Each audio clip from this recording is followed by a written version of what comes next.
everyone. Thank you for joining us today in this new remote room. Hi, Stephanie. Hi, Sergio. And hi, Josias.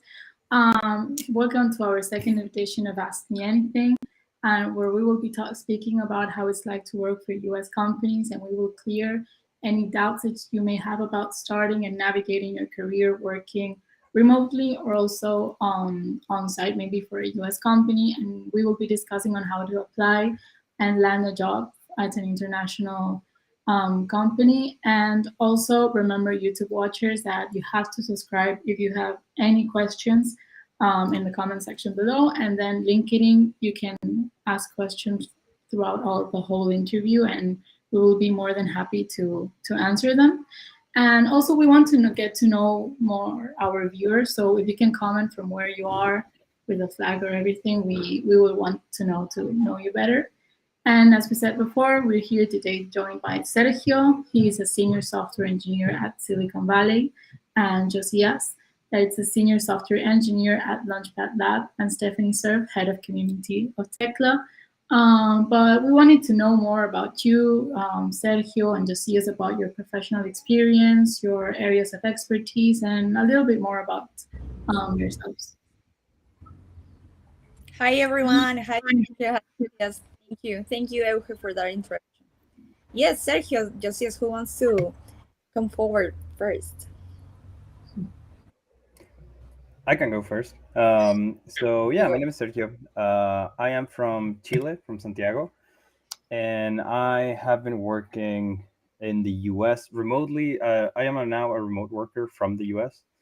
I work for Amazon for a little over 4 years, and now I'm working at a company that I cannot disclose. But it's a big company. It's a massive company, You'll know. and yeah, you know it. You use some of our products for sure. So it's been a fun ride. I am a very product oriented engineer. I like things that are, it's not like tangible, as tangible as software development can be. I like to see users using our tool, just like giving us feedback just by using it, and hopefully making people's lives easier and better through software solutions, I guess. Yeah, so I'm a senior. Like my company doesn't do levels unless you are very high. So it's I'm senior, but we're all just software engineers. And yeah, it's been a fun ride. I've been in the U.S. Working for these companies for almost like running on to 6 years now. So it's been some time. Josias, you want to introduce yourself? That's great. Thank you so much, Sergio. And yeah, we'll dig more about that experience, of course. Josias, please, you go. Yeah, sure. Um, so thanks for inviting me again. I'm Josias. I'm from Brazil. I've been a software developer for about 13 years and working remotely for almost a decade now. And the first US company I joined um, was in 2015. So it's been a while, and I have been working mostly for startups, from Silicon Valley and the East Coast, New York, Chicago, and a company in Hawaii. Um, so yeah, I'm a full stack developer, and my focus is also more on the product side. Um, yeah, I think I I I like to say that I enjoy building products, so I like to participate in the entire um, uh, like building process of the company. So yeah, that's me. Well, thank you very much for the introduction. I'm sure that our viewers are very happy to learn from both of you. And well, Sergio, you told us that you work at Amazon and now you're working at a company that we can we can't say.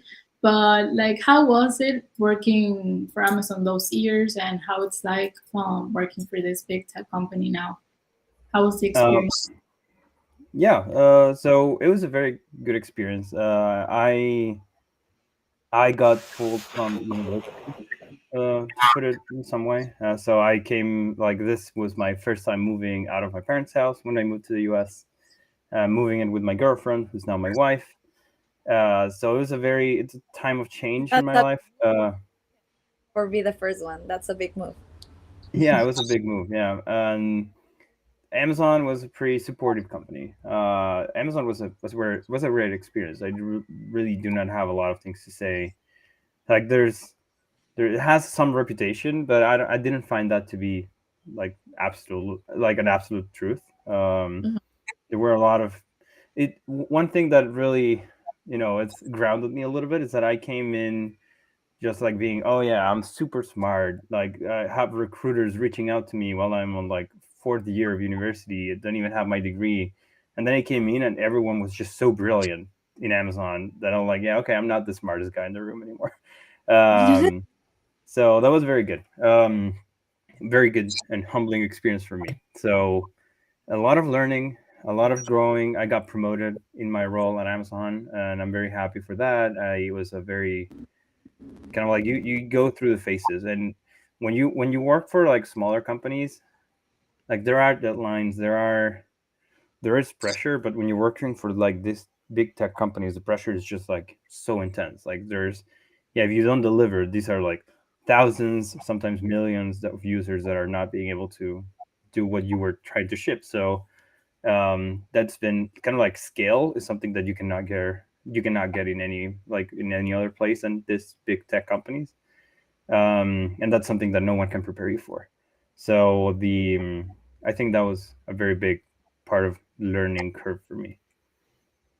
Perfect. Yeah, I can only imagine. It's like if something goes wrong, how you said, it's like for millions and millions of people. So it's another league. And also, we wanted to. Here's a question from a YouTube user that is asking, how did they found the remote work, applying to LinkedIn for all the co-offering remote work? Thanks. If anyone wants to answer. Yeah, you can keep going, Sergio. Like, how do you Okay. find that? Yeah. So I did not find remote work at the beginning because it was not a thing back in 2017. Um, and I would probably say that Amazon is still a little reluctant to hire remote Remote work. workers after COVID. Mhm. But in my case, at least when I moved companies, it was right after COVID had winded down a little bit. And the company that I'm now, with COVID, they said, okay, you know what? We're actually going to establish the remote position, so that people can work from anywhere and they're not going to be forced to come back to the office if we ever decide to Come ask back. people to come back, right? So one thing is just target companies that hire remote. Um, and the other thing is you got to get yourself some leverage. That's the only way in which you can actually ask for things when you're at the negotiation table. If it's your first role, you're gonna have to be a little more of the mercy of whoever you're applying to. So like that's when you need to target better. But the more you advance and like the more companies you have on your wing and in your resume, you're gonna be able to find yourself more comfortable spots for sure. So it's all about kind of like finding where you can get leverage and actually use those opportunities. Also, how was your experience, Josias? We know a little bit about it, but please tell the new audience. Yeah. Um, so I did a kind of a different path. I was born in a really small town, and by the time I went to college, I was in a city with less than 5,000 people. So you can imagine that there wasn't many opportunities, especially in tech. This was like 2006, something around that. So, I mean, there were no universities, no network, no, I didn't know anyone in tech or anything like that. It was more like, I want to do this, but I have no idea where to start or where to go from here. Um, and of course, this is way different today. But at that time, it was like just not a possible path for me. So I just took the kind of the self-taught path and started to learn programming until I got to my first job in software development.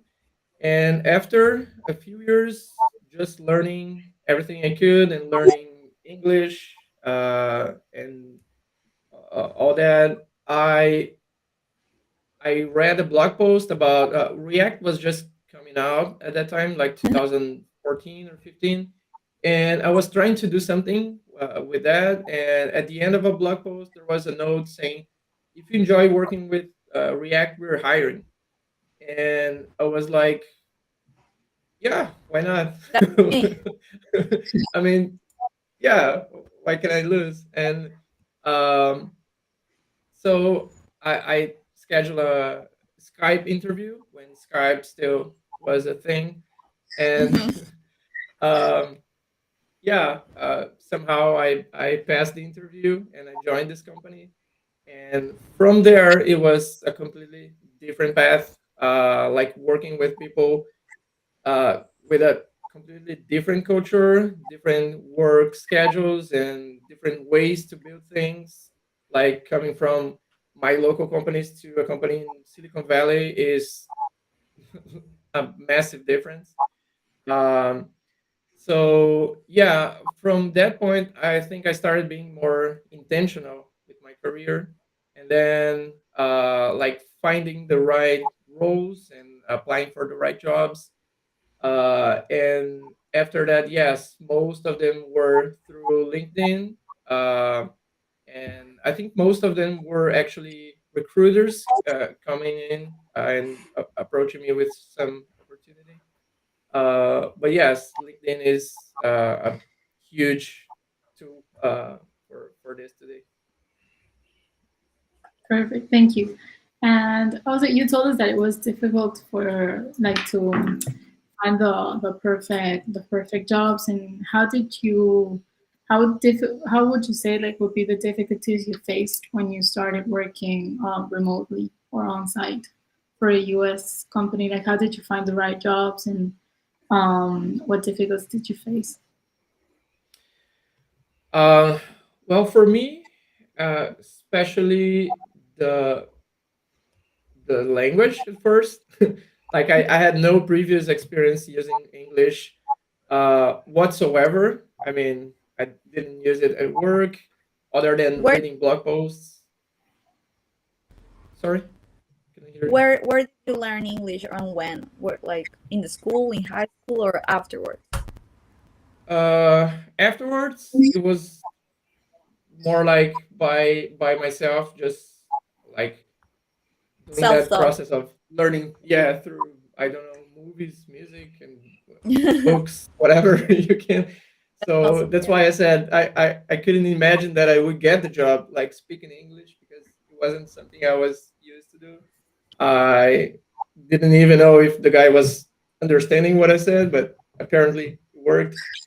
uh, so yeah, I think this was like the major barrier that I had to overcome at first, because like reading something and participating in a meeting, in a work meeting, where you need to discuss your ideas and tell everyone what you're doing and why you're doing and ask questions. This is entirely different. Um, so I was lucky that I was in a fully distributed company, so a lot of people from different countries with different accents. So everyone was like more tolerant with mistakes and all that. So it was a great learning opportunity. So I think that was the main thing for me. Perfect thing. And what about you, Sergio? What difficulties did you face? Yeah, so I really like talking English. So I never found a difficulty with like speaking it myself, but when I came, like I know English from school, but like mostly from movies and TV shows, and like my accent is pretty clean in that sense because it's very Hollywood accent. But when you get to the office and everyone's from different parts of the world, and they all have different accents. I think that was the most, like, at the beginning, like the very beginning. I always tell, like, I got one of the first guys that approached me as like in a friendly way, and he was like my first friend at the office. I couldn't understand him for like 3 weeks at all, just because this accent was just hard for me. Yes. So kind of like getting used to people's accents and getting like not only being able to understand, like English in the street, but also at the office, and being able to be productive with that was hard. And then Yeah. producing that English office level, as Josiah was just mentioning, that's super hard. I remember it took me like a year to finally feel comfortable to like defend my ideas or present my ideas in in like a room where people would be drilling into my thoughts, right? So that was hard, and I consider myself good at English when I moved in. So it's not something that it's only just because of your English level. It's about practice and experience. Totally. And how you both said it was like a great experience and a lot of transitioning, and that you faced some difficulties. But we also wanted to know, like, if what how did you grow up, both professionally and also personally, growing up in another culture, like developing professionally in a U.S. company? Sorry, can you repeat the first part of the question? I missed Yeah, the first few words. How did you grow both professionally, also Okay. personally, growing up in another culture? Professionally? Yeah, I mean, I think that's it's important to be able to open up your background, right? I think that like one of the great things about this globalized world we live in now is that you get to experience a lot of different things. Um, I the Chilean tech industry is actually pretty well developed, but it's not at the level of the U.S. industry. So I think that in one sense, I came in into a very much more established, much more like full of process kind of industry when I moved. But then when I look back, and sometimes I talk to startups and talk to people that are working on this, I can provide with them sort of like what are the next steps on their journey, because I've seen it in other companies here in the US. So I think there's a lot of that. Like you see, oh, like when you're growing, like when a company is growing, you see them going through different phases, and having the experience of both, you can relate to one and provide the knowledge that you've gained from the other one. So I think that's actually a pretty cool thing. It's a pretty good place to be at. Sorry, and what about you? Yeah. Yeah, I agree with Sergio, and I think I grew professionally. There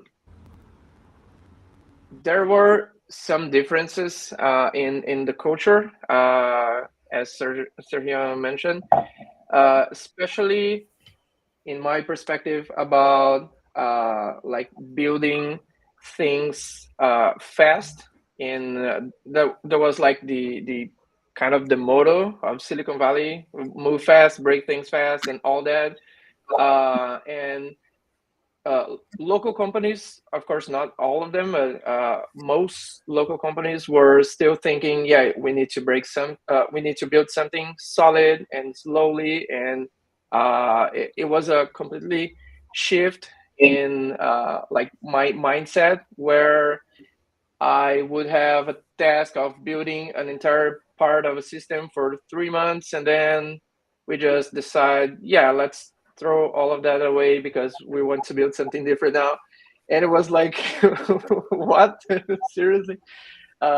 So it took me a while to understand that the culture was different, and that I need to adapt to that and learn fast and learn new technologies all the time, and be up to date with pretty much everything that was going on. And being like, since I was learning everything by myself, I didn't know which gaps I had in my knowledge. So I was always feeling like behind everyone else. and especially after I joined some companies where people were like, they graduated in Harvard and Oxford and were like top of their classes, and I was working in the same team, and I was like, what am I doing here? So it was like a tough time, but I think that kind of pressure made me understand that I had to grow professionally, and if I want to work for these companies, I need to be at their level. And that doesn't mean that I need to sound as an American or think as an American. This was my first approach, and I quickly learned that it doesn't work, and it shouldn't work, because this is not what they're looking for. They don't want more people thinking the same way and doing the same things. They want a diverse background, especially because you can bring different perspectives, you can bring different views, you can add your opinions to the product. And as an example, there was a company that I was working for, and they had a huge performance issue. Mm-hmm. But since they were all like in Silicon Valley, everyone had a great computer, great internet speed, and all of that. But when I tried to use that in my 3G connection in Brazil, it was like, this is terrible. No one can ever use this. They never So noticed that. this kind of, yeah, they would never notice that. And so this type of different background helps a lot. And Brazil is has like a sort of people that is really good at problem solving, because we don't have many resources. We have to deal with what we get. So we just like fix things as we go. And this is actually a great asset to any company. So I believe now more than ever that a diverse team and a diverse background of people is essential to any company. Yes, we actually talked that about in our last remote room of what is expected in Latin America for tech in the next following year. And we talked about that, like Latin America talent has that we know how to fix problems. We have those skills that not a lot of other countries have. So it's really valuable. Yeah, we're all really creative at problem solving, right? Because as Josias was saying, we've grown with lacking on stuff like educational stuff or like healthcare, everything in between. So yeah, that's a really good point that you mentioned, Josias. And you were mentioning before, your peers were like from these really fancy schools like Ivy Leagues, grads, and all of that. How did you guys manage starting or like looking for jobs in the US market? Who wants to? You want to go first, Sergio? Okay, yeah, I'll go first. So it's not. I think focusing on tasks at hand and delivering quickly is the best way to get over the imposter syndrome. Like, do not, if you're feeling like an imposter, do not take on a 7-month long project that you're gonna be working alone on. Like, that's just gonna put you more into a silo when what you actually need is delivery and gaining confidence, and then starting kind of like growing into larger projects and larger components of the like start building your subject matter expertise slowly, but in iterations, right? Like you do not want to isolate yourself when you're feeling like you're an imposter. About Ivy Leagues, I found that people are very smart, but they're not necessarily from Ivy Leagues. That's my experience, at least working on like I don't think I've discussed universities. Only when someone is from Chile, I say, "Oh, where did you come out of?" Like, "Oh yeah, I came out from this one." But in the U.S., I've had teammates that had like PhDs in math, and I've had teammates that are bootcamp graduates, and they're all crazy smart. And like, it's not. I found that the U.S., at least in this area, and working on like the Silicon Valley companies, does not value necessarily like just the school, but the person mostly. So I really like that. Yeah, I agree completely with that. Being in an Ivy League university or bootcamp graduate or self-taught or any other career path that people choose talks more about opportunities and about personality than like being intelligent or smart or anything like that. So yeah, I definitely agree. I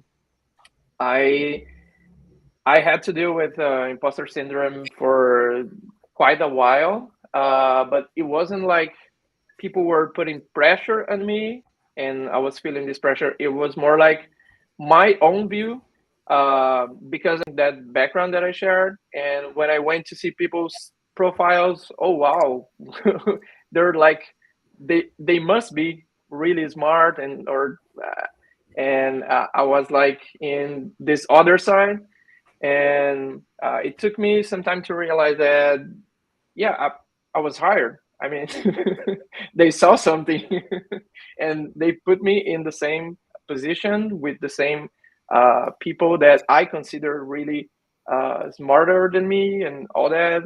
So after realizing that, things got easier, and I felt like way more confident because I was delivering the same. I was managing tasks and my time and giving talks and everything exactly as everyone else.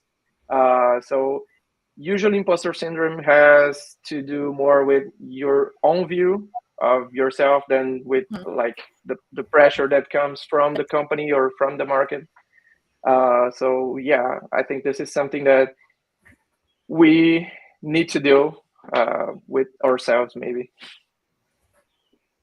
Yes, and like based on the challenges that you were both talking about, what do you think that drove you both to look for a job in the U.S. market? Like knowing the challenges that it has and the barriers. What was the first thing you said? Okay, I want to look for a job from outside.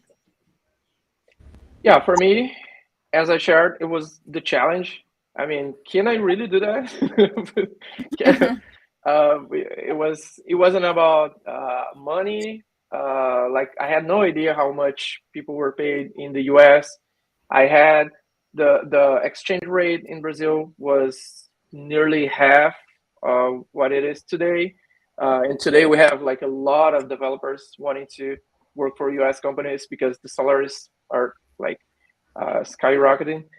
But it wasn't like that um, many years ago. So it was really about, can I do this job for a company that I have no idea where they are located and in a different language and with different culture and all of that from my home without anyone knowing that? It was, yeah, it was really for the challenge and kind of prove myself to myself, I guess. Yeah, I agree. It's I remember like it's cool that they pay a lot, but I really want what I want is a challenge. I remember applying to a little company called Facebook back in 2016, and I just really resonated with like their mentality on like just like moving fast, being a hacker, and like just delving into solutions and all that. And it's like, yeah, I don't know how much they pay, but that sounds like the place Cool. that I would like to be in. Here, I've heard of here, YouTube user is asking, what were the situations? What were the most difficult situations when you started working at an international remote job? Like, well, you were talking about the accent, the culture barriers, But how about like the time zone or the new technologies? So I worked on site for the first few years in the US. So time zone was not a thing for me. I've been working for the past week. I've been working remotely from Chile, just because I'm here like for Christmas, For the holiday. and the time zone is terrible. Like I don't know how people do it. I'm like 5 hours off, and like at 3 p.m. I feel like since California is 10 a.m. The day's just starting. I'm tired all day. So I don't know if that will get better as the more I work from here, but I imagine that is challenging when you're international remote. But as far as like just like coming up into a new job with a different language and different technology stacks, I think that understanding tasks and being able to unblock yourself is the hardest part. Like the first few months, like they say that at Amazon, they used to say like, yeah, the first 3 months of a new hire are generally like you are allowed to be unproductive because you're just learning the ropes. Everything. And then I don't like 3 months might be even a little conservative there. I feel like being able to work without having to asking people to hold your hand along the way is kind of like a very difficult part, especially if you come in as a more junior engineer. When you're senior, you just know how you learn, you know yourself, right? But when you're junior and you're just trying to figure out, and they say, yeah, here's a language that you've never seen with a framework that it's only internal to this company, and we're also hacking on top of that, and solve this task, you're just like, all right, you spent a week just reading. So I think that sort of like understanding and finding your feet in the challenges is the hardest part when you're starting. And how was working Yeah. on like different before we continue with Josias? Different like with your experiences in Chile or Latin America, like cultural wise. I know like this whole Silicon Valley mentality, like break things, go faster, etc. But Yeah. about years, you mentioned that you didn't understand your first friend the first weeks. How was that? How was working on site? So you back then you would see all the people talking, oh yeah, they have ping pong tables, and the people at Google just bike around the desk and stuff. And when I came into the office, it was just an office. So it wasn't really like kind of So like weird. it's all those benefits and like cool things that they show on TV. It's not really what happens every day.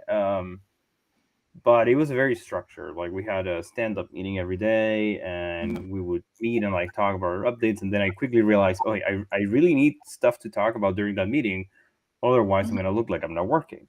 So even if I spend the whole day working, so I'm not good at remembering what I did the day before. So I had to take notes and kind of like just like learning how not only to survive in that environment, but also like, use it to my benefit too, and like being able to say, okay, so I don't have to, if I talk to this person now, they may get angry because I'm interrupting, so I'm going to save it for the next meeting and all that stuff. It was kind of interesting. Now with remote is a bit different, because the like you're not seeing them eye to eye. So I think it's more efficient when you effectively transfer information. It has to be more efficient because you don't have the kind of like the whole conversations anymore. But yeah, it's still good. It's just different. Of course. Yeah, sorry, what about you, Josie? What were the most difficult when you started working for an international remote? Yeah. About about the time zone, I love being in a different time zone, especially because I get meetings only in the afternoon. So I essentially have my mornings entire to focus on work, and I don't have to like slack all the time to answer any sort of messages. So I just do focused work in the morning, and in the afternoon I have meetings, I have emails to respond, I have comments, pull requests, everything that is part of a daily software developer job. So I really like that.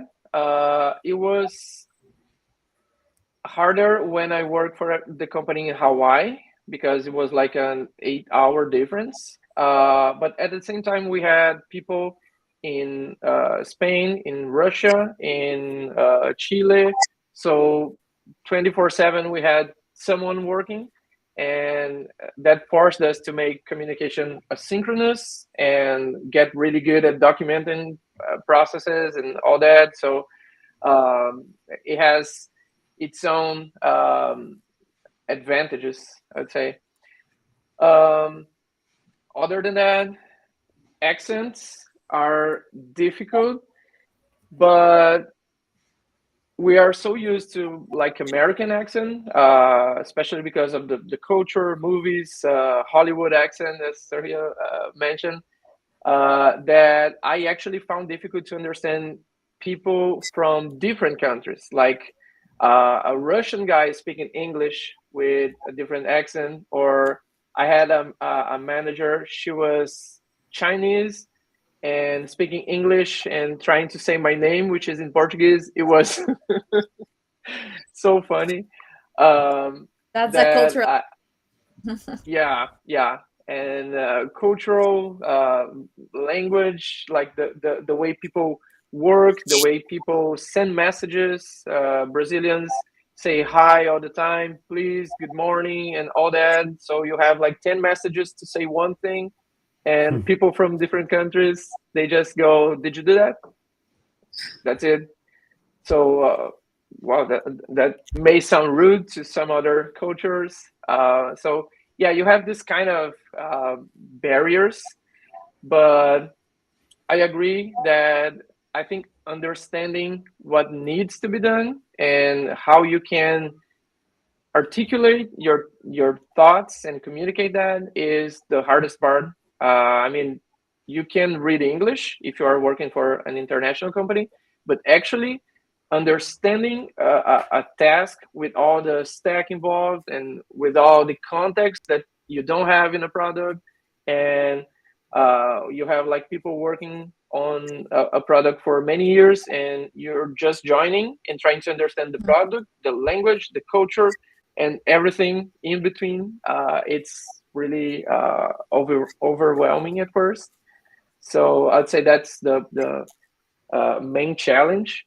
And yes, taking notes is something incredibly useful, and you just need to keep track of what you're learning, from who you're learning, and who you should ask about things, to like navigate that phase easier or faster.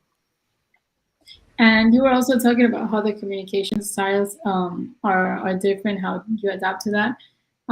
How do you, or both of you, how does the relationship between the managers and the team seems similar to that of the LATAM, or how you were talking about the differences of the communication style? That was something we talk a lot about the first edition of this event, right? Just as you remember, that we were talking about like I think that 4 guys that were invited in that one, they all agree that at the beginning the feedback can feel really harsh, and it's only because of cultural difference.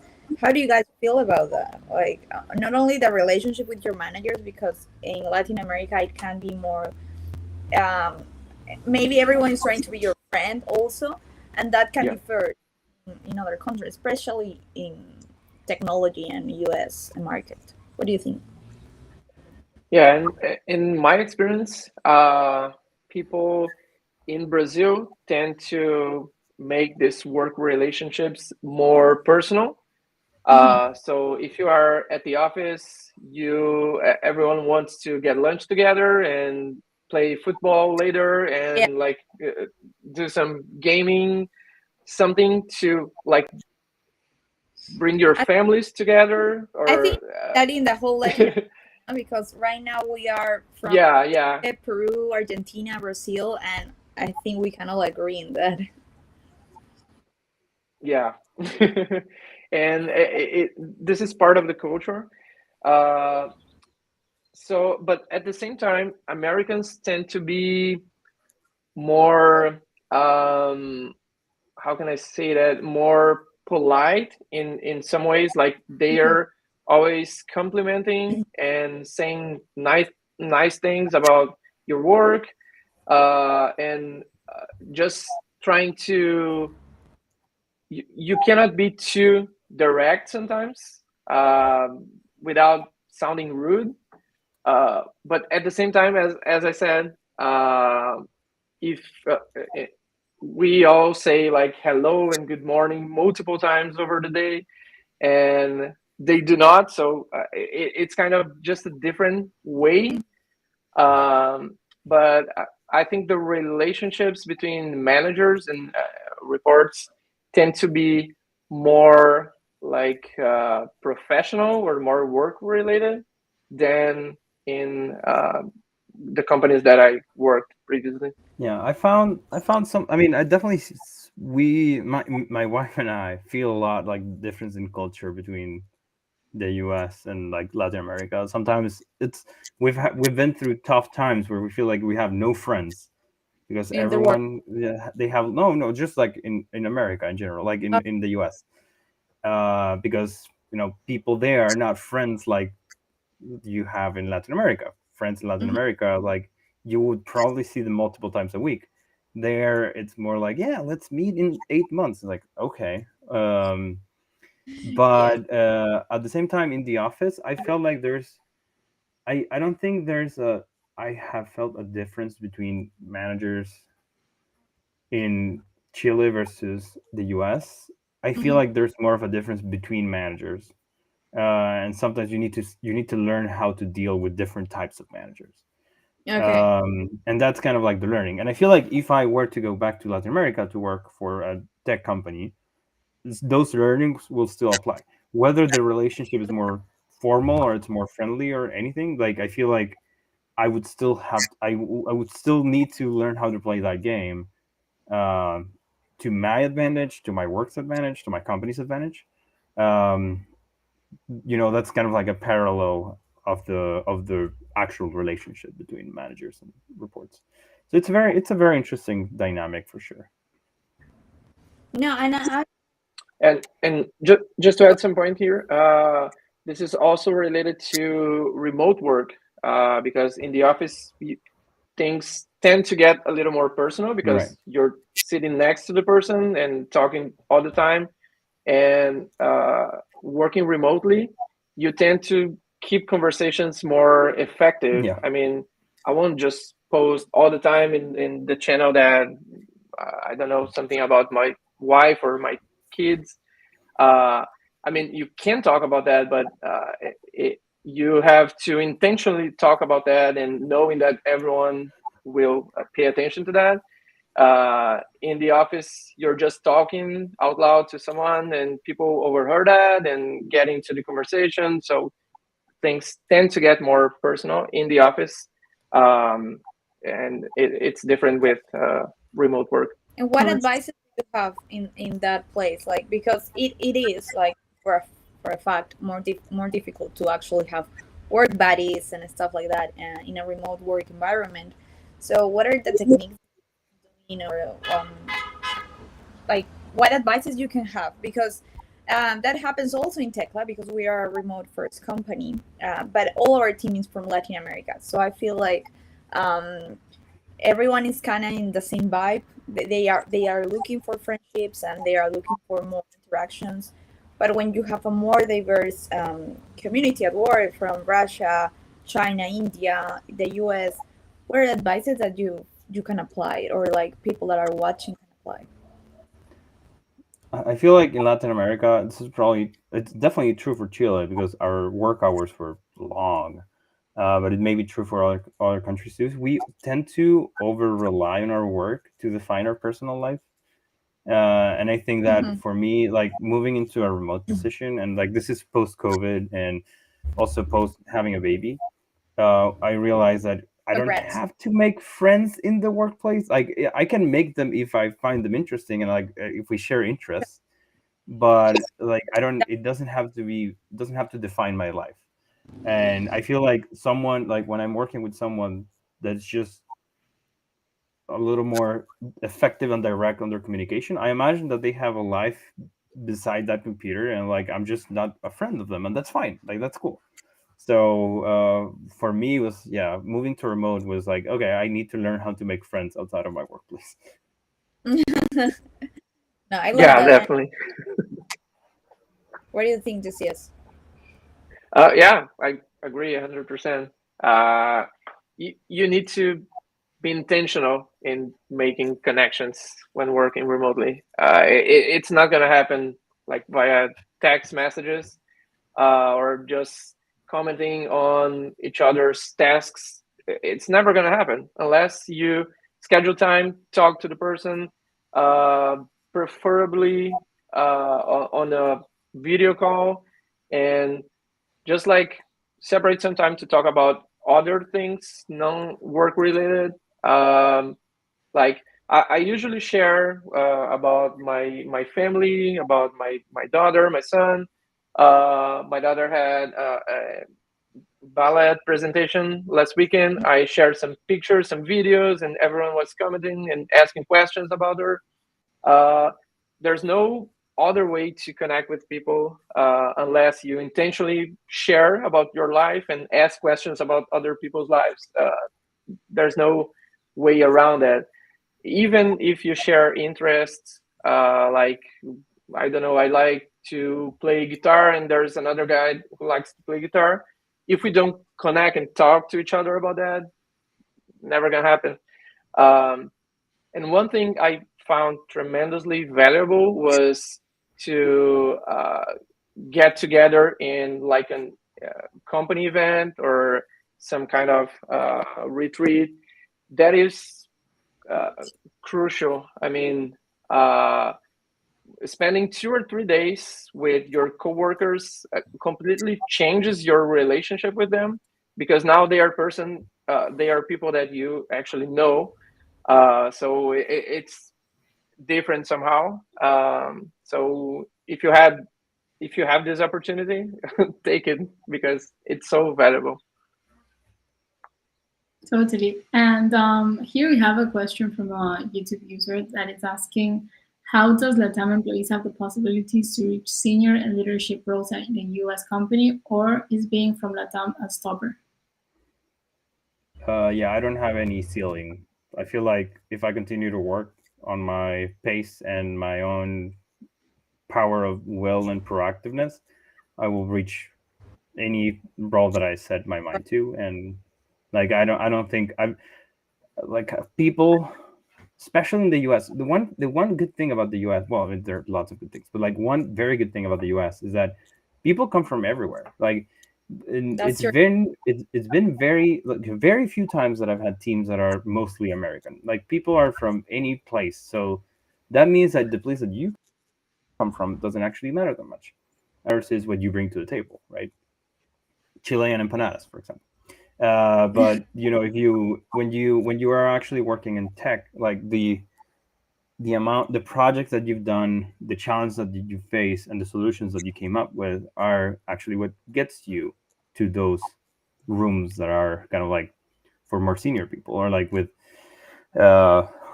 larger responsibilities. Every time that you start getting more senior, you amass more responsibility, and then you think, oh, like this is exhausting, but then you remind yourself that the work is fun, so you start doing that more.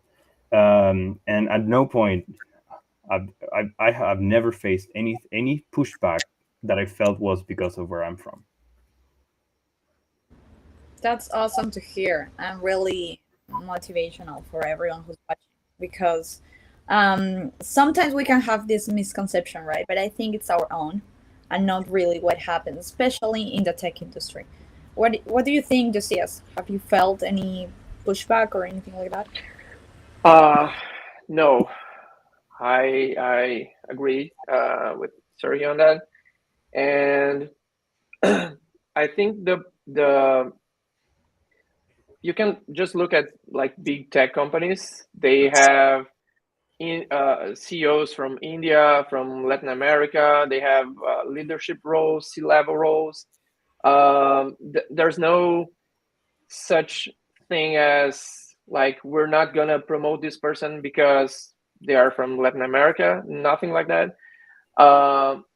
What does exist is if people cannot communicate well enough, and I don't mean like your accent or anything like that, but if you cannot communicate exactly what you're thinking and why you're thinking, and you're not able to argue about a decision or propose something new, you're gonna, of course, be left behind. But that also happens in like local companies. So it's not because of where you are.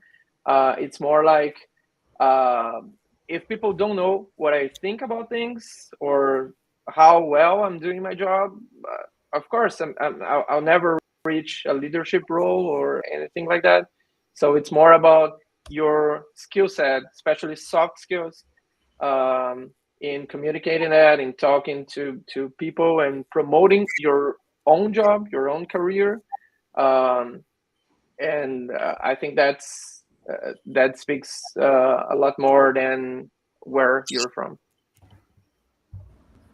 Perfect. And we also wanted to ask you, based on your professional experience, do you recommend to switch jobs to work with a technology that someone likes more, or it can be more widely accepted in other companies? For example, switch a job with Angular to another with React? No. I mean, so here's the thing. Technologies are tools. Like you can write, just ask ChatGPT to write your web server in Haskell and it will give you one. Like I actually asked for a web server in Scheme and it gave me one. So it's not about the technology, it's about the solution, right? So like actually I disagree with when people put their like Angular or React on their tags on LinkedIn. Develop. Because it's like, why would you box yourself? Like if I ask any of those people, this great job, but it would require you, they would say yes. Like that's what you should say. So why would you just place yourself in that tiny little box when Angular might not be as relevant as it is today in 5 years, and you still should be relevant, right? So my suggestion is, do not. It's not even about switching jobs. Just do not contain yourself to a single framework. Just do what you think is best. And you never know when a new staff engineer is going to come on your job, and they're going to say, you know what, this Angular thing doesn't work, let's switch to React, and you're going to have to learn it anyway. So do not switch jobs just because of technologies, because technologies will change. Switch jobs because of opportunities. Like what job will make me grow more? What job will, like, I've seen that if you're working in a delivery app, but you're not passionate about that space, I've seen people that will not grow as fast or will not grow as large as they want just because they're not excited about their day-to-day work. So switch jobs on that opportunity. Do not do it because of that technology. Just I would say, accept the job where you don't know the language, but you care about the market, and reject the job where you know the language, but you don't care about the product itself. That's a really good way to see it, especially right now that we have all these lists, and we also do it like as recruiters, like hottest technologies that our companies that are looking for and stuff like that. But you should always keep learning, right? And not only because that technology is hot 2023, but because you want to learn everything that's coming up. Totally. And well, to go closing the event, we wanted to show another question that from a YouTube user, that we were talking about the advantages of working for a US company, but we also wanted to ask you, like, is there anything you miss from working from local companies? She says, like, I feel like once you go international, it's hard to go back. I second that. It's hard to go back. I think, I mean, for me personally, it's much more challenging to work for companies that are like building the next big thing. then I mean, when I say local companies, I'm talking about my area, my region, and we don't have many tech companies here.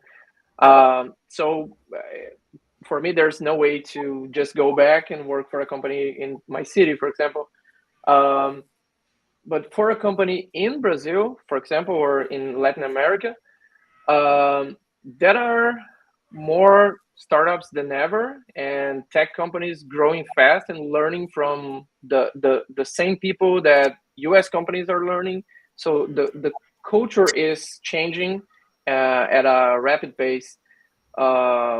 So I mean, we have great thinkers here in a CEO of Brazilian companies that are sharing their thoughts on like TED Talks in California, and CEOs of these companies are listening to them. So I think this kind of barrier is getting smaller every day. So I wouldn't say I'll never work for a Brazilian company again, but I mean, there are still differences, and in challenges in like salaries, of course. And if you put all of that into your account, I would still lean toward working for US companies. And what about one thing? Yes. Yeah, one thing that I miss. Well, it's not that I miss, but like when I think about, hey, what if my work visa, the officer decides, hey, you know what, let's not renew this guy's visa, and I had to go back. And one thing that I would like is more than just being local or not, is being able to say, like, it's probably more about working at a startup versus a large company. And I feel like if I went back to Chile, I would be to a startup where I would have more power instead of just being a tiny cog in a gigantic machine, right? But I feel like any company can be like a US company, because it's not about the ground the company was established in. It's more about, how do you define the culture, how you define the engineering pieces and process and everything. And I feel like even if I found a company that did not work like that, I would probably mold it to be like that on my own well. So it's I would probably miss, I don't know, eating. Food is better in Latin America, but it's not really about where the company is. It's more about who the people that make the company. Perfect. Well, thank you very much, both of you, for everything that we've been talking about, and for giving these tips and this advice for our viewers. And I hope we can repeat it. And you can join us in our next Ask Me Anything. And well, I wanted to say thank you to everyone who was engaged, also in the comments in LinkedIn and YouTube. To remember to subscribe, and also to follow us on LinkedIn and sign up to our newsletter. And yes, do you have any advice for fellow Latin American professionals? Just to close, if you have to say something to your previous self or anyone that's watching, thank you so much to LinkedIn and YouTube that they've been watching the whole hour. What are the final thoughts that you want to give for closing the year and closing our final event? You want to go first, Josias? Not really. I can go first. It's okay. Okay. Yeah. So my advice is usually around how you present yourself. I think that people should present themselves with the stuff that they have done.